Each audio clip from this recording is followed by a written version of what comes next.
Ricordiamo che questa gara, la gara dei 200 stile libero, rappresenta l'ultima gara prevista per il programma di questa mattinata. Nel pomeriggio, come detto prima, si svolgeranno le finali di tutte le gare svolte nella mattinata. Le vasche saranno disponibili dalle 14:45 e il riscaldamento terminerà alle 15:45. L'inizio gare è previsto per le ore 16. Dicevo, finali delle gare svolte nella mattinata.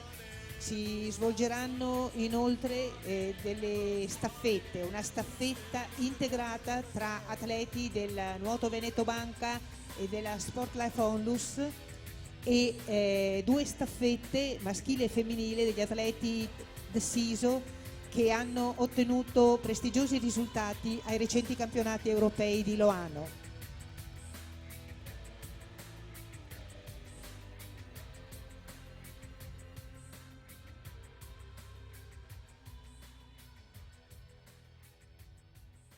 Zamboni 1:04.91, intanto al passaggio di metà gara.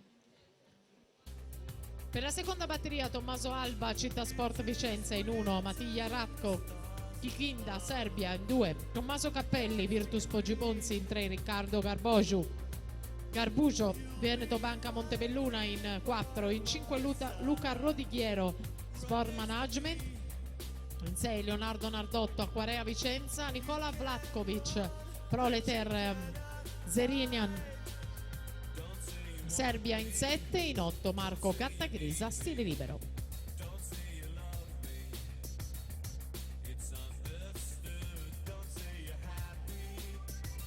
Intanto Davide Mazzoccato si migliora ampiamente, va a conquistare la vittoria della prima batteria 2:14.09 per il portacolori di casa del Veneto Banca Montebelluna.